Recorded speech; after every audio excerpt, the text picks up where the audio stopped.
Shalom. This is Bishop Nathaniel of Israel United in Christ. I want to start off by saying thank you to all of our Booster Club members for your many donations and much more, your prayers. We visited faraway countries and strange lands.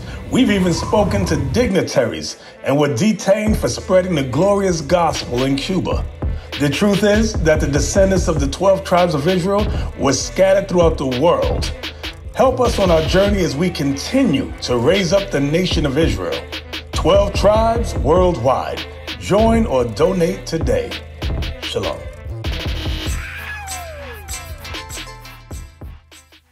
Shalom, mon Saint Christ bless. Bienvenue dans un autre épisode. Mon nom c'est Officier Liel, à ma droite. Officier Shemia. Ok, alors aujourd'hui notre sujet c'est l'idolâtrie.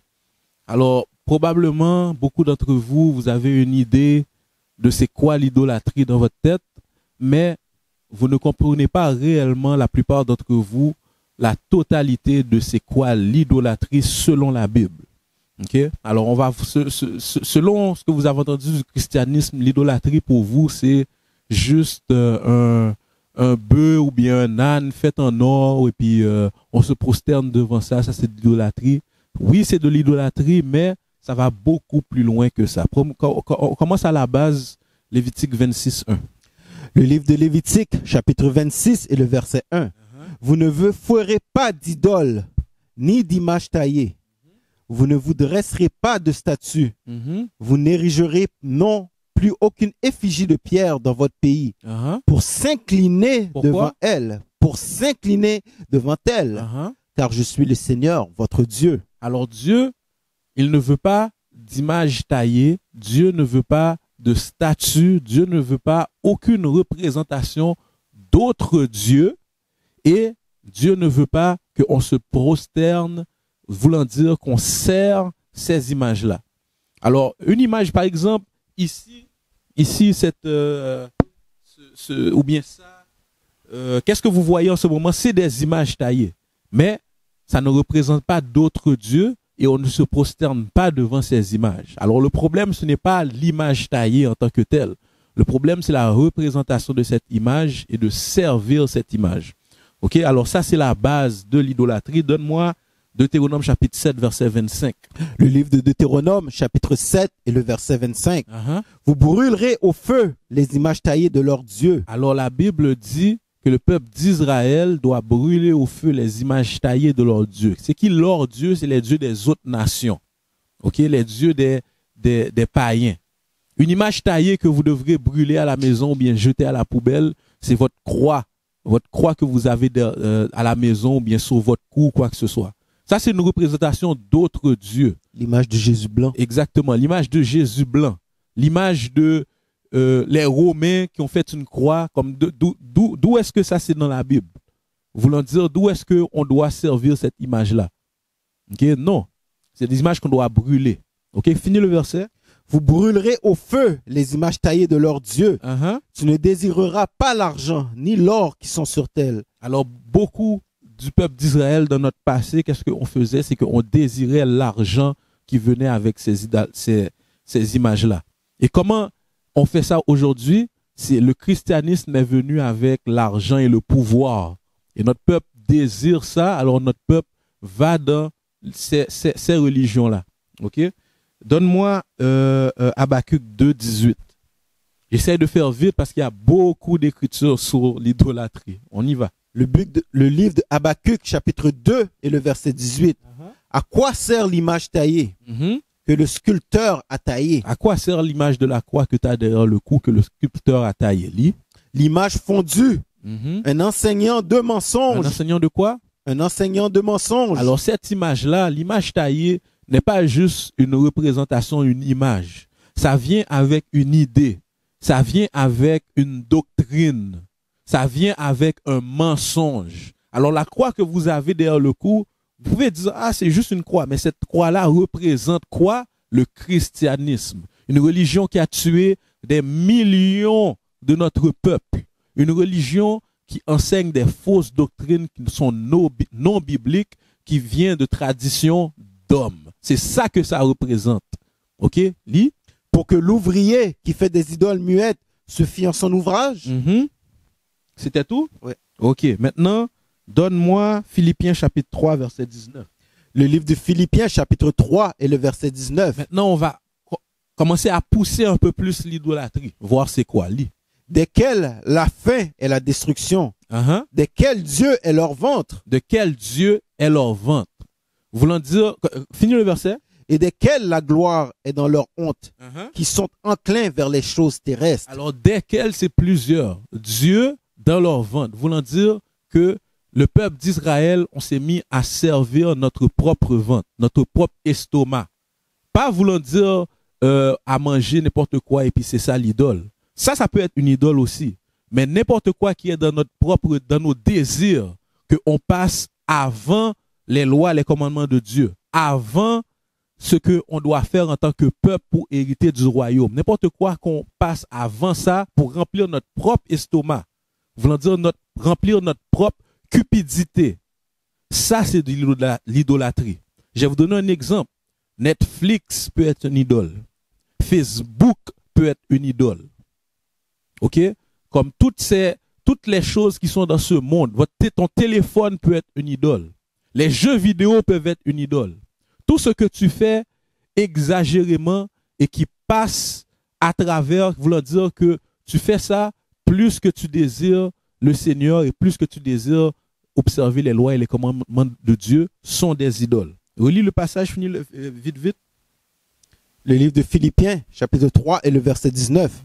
Desquels la faim est la destruction, desquels Dieu est leur ventre, lesquels Dieu est leur ventre. Continue. et desquels la gloire est dans leur honte, qui sont enclins vers les choses terrestres. Alors, quand on est enclin vers les choses de ce monde, toutes les choses de ce monde peuvent être des idoles. Ézéchiel chapitre 14, verset 3. Le livre d'Ézéchiel, chapitre 14 et le verset 3. Fils d'homme, ces hommes ont posé leurs idoles dans leur cœur. Alors, le peuple d'Israël ont posé leurs idoles dans leur cœur. Continue. C'était tout? Et ont mis devant leur face la pierre d'achoppement de leur iniquité. Serais-je interrogé par eux? Ok. Alors, Dieu est fâché contre le peuple d'Israël. Pourquoi? Non seulement ce peuple-là, c'est un peuple qui s'est prosterné vers des idoles, voulant dire des représentations taillées, mais ils ont mis ces idoles-là dans leur cœur. Et c'est pour ça qu'on vous a dit, cette croix-là, c'est pas juste une croix que vous portez autour du cou. Et nous, on le sait parce qu'on essaie tout le temps de vous enseigner et il y a tout le temps les doctrines du christianisme qui viennent bloquer la parole de Dieu. Alors, vous avez des idoles dans vos cœurs. Vous comprenez? Ça, c'est de l'idolâtrie. Toutes les traditions des hommes. OK? Donne-moi Matthieu, chapitre 6, verset 24. Matthieu, chapitre 6, verset 24. Le livre de Matthieu, chapitre 6 et le verset 24.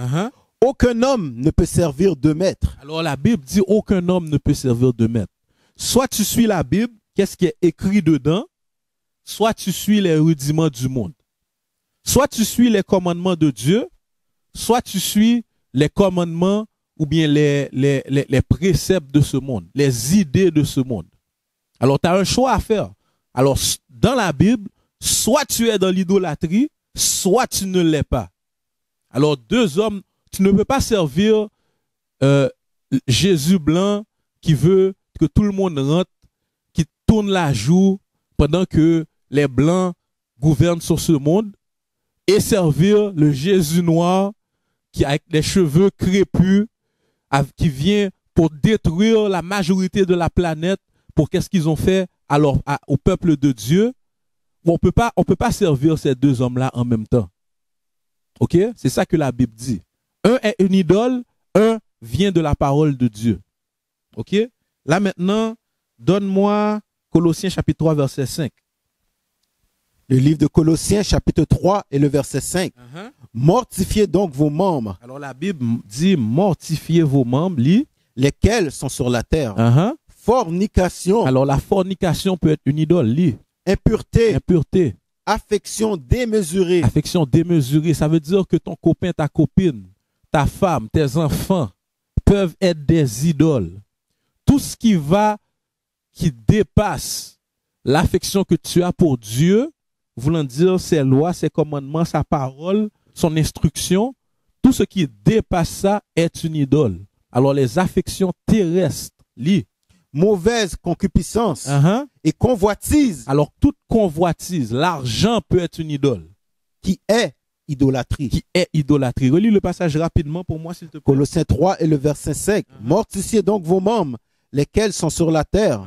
Fornication, impureté, affection démesurée, mauvaise concupiscence et convoitise, qui est idolâtrie. Qui est idolâtrie. Toutes ces choses-là. Là, maintenant, donne-moi Sagesse, chapitre 14. C'est le verset 16. Sagesse 14, 16. On va voir comment le peuple de Dieu est devenu un peuple idolâtre aujourd'hui. Lis. Le livre de Sagesse, chapitre 14 et le verset 16. Alors, la coutume impie, devenue forte avec le temps, a été connue comme une loi. Alors, Jésus blanc, c'est une coutume impie qui est devenue forte avec le temps et qui a été maintenue comme une loi maintenant. Lis. Et à la commande des monarques, les images gravées ont été adorées. Alors, à la commande des monarques, à la commande de l'Église catholique, par exemple, qui ont érigé César Borgia, petit-fils d'Alexandre VI, comme image, représentation d'un Jésus blanc qui n'a jamais existé. Tandis que toute la terre savait que Jésus était un homme noir avant ce temps-là. Alors, ça, la Bible dit cette image impie, continue. Relis le passage, excuse-moi. Sagesse 14 et le verset 16. Alors, la coutume impie, devenue forte avec le temps, a été tenue comme une loi. Et à la commande des monarques, les images gravées ont été adorées. Alors, à la commande des monarques, ça veut dire, voulant dire, au début, on était forcé de suivre ces images-là. Comment les Noirs ont reçu le christianisme? On a été brûlés, on a été égorgés, on a été pendus, nos ancêtres, jusqu'à ce qu'on nous force le christianisme quand on est venu dans cet hémisphère. Parce qu'on n'a jamais suivi ça en tant que peuple. Nos ancêtres ont écrit la Bible, on suivait les lois, les commandements de Dieu, on avait la bonne compréhension. Malgré que nos ancêtres se sont détournés, on nous a forcé le christianisme quand même. Ok, donne-moi 2 Maccabées maintenant. 2 Maccabées chapitre 4 verset 15. Ça maintenant. Le livre de 2 Maccabées chapitre 4 et le verset 15. Dédaignant les honneurs prisés par leur père. Alors maintenant, on a été forcé, tout comme dans le livre de Maccabées, nos ancêtres ont été forcés, sous peine de mort, de suivre les coutumes des Grecs. Après cela, ils ont fait quoi? Dédaignant les honneurs prisés par leur père. Ils ont déshonoré les honneurs de leur père. Et mettant la plus haute valeur sur la forme grecque de prestige. Alors, ils ont mis la plus grande valeur sur leurs oppresseurs, sur ceux qui les ont donné des menteries, des idoles. Lis. C'est tout. Ah, c'était tout? Ok. Là maintenant, qu'est-ce qu'ils ont fait? C'est qu'ils ont préféré aller vers ces idoles-là et ressembler aux Grecs plus que de suivre les lois et les commandements de Dieu. Ok? Là maintenant, donne-moi Jude chapitre 1 verset 18. Je vais vous donner une autre idole. Jude 18. Comme il vous dire qu'il y aura des moqueurs au dernier moment, qui marcheraient suivant leur propre convoitise impie. Alors, ta propre convoitise impie, c'est une idole. C'est pour ça qu'il y a beaucoup de dieux sur cette terre. On parle à beaucoup de gens, nous les Israélites, pour essayer de vous faire vous repentir. Et on a remarqué que chaque personne a un dieu différent dans sa tête. Donne-moi 2 Timothée chapitre 3 verset 1. Chaque personne a un dieu dans sa tête différent. Et des personnes qui vont dans les mêmes églises. Pourquoi? Parce qu'on ne vous enseigne pas réellement la Bible. Et un autre Dieu que vous avez, c'est ça, lis. Le livre de 2 Timothée, chapitre 3 et le verset 1. Sache aussi ceci, que dans les derniers jours, des temps périlleux viendront. Car les hommes seront amoureux d'eux-mêmes. Les hommes seront amoureux d'eux-mêmes. C'est pour ça que je vous ai dit, Facebook peut être une idole. Ton téléphone, faire des selfies, avoir 1 trillion de selfies dans ton téléphone, c'est une idole. Toi-même est une idole. Lis. Convoiteux, vantards, orgueilleux, blasphémateurs, désobéissants à leurs parents, ingrats, impies, sans affection naturelle, parjure. Ok, on va arrêter. Ça continue comme ça. Mais tout ça peut être des idoles. Mais l'affection pour sa propre tête, aimer sa propre tête plus qu'on l'aime Dieu, c'est une idole selon la Bible. Donne-moi 1 Timothée chapitre 4, verset 1. Le livre de 1 Timothée, chapitre 4 et le verset 1. Uh-huh. Or, l'Esprit dit expressément que dans les derniers temps, quelques-uns abandonneront la foi, prêtant attention aux esprits séducteurs. Alors, prêtons attention aux esprits séducteurs. Il y a beaucoup d'esprits séducteurs que vous voyez à la télé ou bien que la société vous projette. C'est pour ça que maintenant, beaucoup de notre peuple vont dans plusieurs religions différentes. Des religions, des fois que tu n'as jamais entendu parler, notre peuple vont dans ces affaires-là. Parce que notre peuple est séduit par des esprits impurs et vont dans l'idolâtrie. Lis. Et aux doctrines des diables. Et aux doctrines des diables. Une doctrine de diable, le christianisme est une doctrine de diable. La religion musulmane, protestant, adventiste, catholique, tout ça, c'est des doctrines de diable. OK? Là, maintenant, donne-moi 2 Timothée 4.4. On a presque fini. J'essaie de faire vite. Le livre de 2 Timothée, chapitre 4 et le verset 4. Et ils détourneront leurs oreilles de la vérité et seront tournés vers des fables. Et tournés vers des fables. Un fable, c'est un mythe. Jésus blanc, c'est un mythe, c'est un fable, c'est quelque chose qui n'existe pas. Dieu est venu pour tout le monde, c'est un fable. Ok, que tu peux avoir une femme d'une autre nation, c'est un fable, c'est pas dans la Bible. Vous comprenez? Que tu peux manger du porc, c'est un fable. Tout ça, c'est des idoles que vous avez dans la tête, que vous passez à travers qu'est-ce qui est écrit réellement dans la Bible. Ok, ça, c'est des idoles. Là, maintenant, donne-moi Actes chapitre 15, verset 29. Les livres de Actes, chapitre 15 et le verset 29. Alors, puisque nous sommes la progéniture de Dieu, nous ne devons pas penser... Le nous, c'est le peuple d'Israël. Le peuple d'Israël est la progéniture de Dieu, le peuple choisi de Dieu, les soi-disant noirs, les soi-disant hispaniques, peuple natif indien. Lis. Nous ne devons pas penser que la déité soit semblable à de l'or ou à de l'argent ou à de la pierre taillée par l'art et l'invention des hommes. Voulant dire, on ne doit pas penser que on ne doit pas aller vers ces idoles. C'est ça que ça dit tout simplement. OK? Alors là maintenant, donne-moi Deutéronome chapitre 27 verset 15. Le livre de Deutéronome chapitre 27 et le verset 15. Maudit soit l'homme qui fera quelques images taillées ou images de métal fondu, car c'est une abomination au Seigneur. Alors nos ancêtres ont fait la promesse, quand ils ont reçu les lois et les commandements de Dieu, qu'ils seraient maudits, qu'ils accepteraient la malédiction si notre peuple irait vers les idoles. Okay? Ça, c'est ce qui fait en sorte que notre peuple est dans la condition qu'il est aujourd'hui. OK? Donne-moi maintenant, donne-moi Deutéronome chapitre 28, 64. Deutéronome chapitre 28, 64 va vous montrer les deux principales idoles qu'il y a sur cette terre en ce moment. Le livre de Deutéronome, chapitre 28 et le verset 64. Et le Seigneur te dispersera parmi tous les peuples, d'un bout de la terre jusqu'à l'autre. Alors le Seigneur, ça c'est une des malédictions qu'on a eues. Car notre peuple, quand on a lu précédemment, notre peuple a accepté une malédiction si jamais on irait vers les idoles. Ce qu'on a fait, peuple lit. Et là, tu serviras d'autres dieux. Et là, une fois qu'on sera dispersé, on allait servir d'autres dieux. Que ni toi, ni tes pères n'avaient connu. C'est-à-dire de bois et de pierre. Alors ça, c'est une prophétie biblique. La Bible dit que les deux principales idoles qu'on va servir, c'est quoi? Le bois représente le christianisme aujourd'hui. La croix que vous avez derrière le cou. Ça, c'est le bois.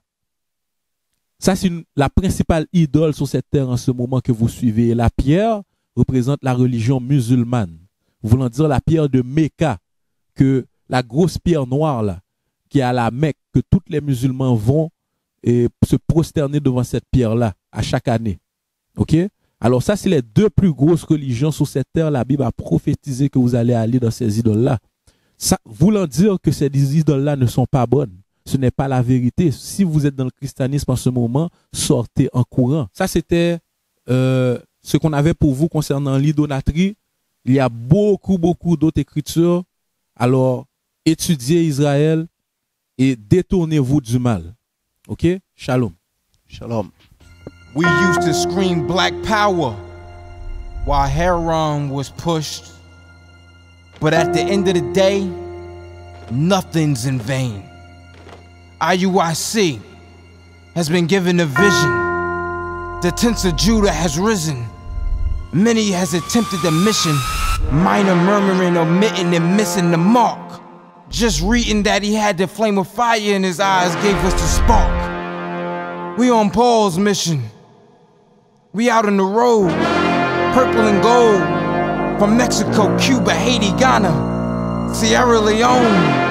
144,000 boots banging, concrete crackling. These are our men repented at heart. The scriptures is proof. IUIC, we deliver the truth.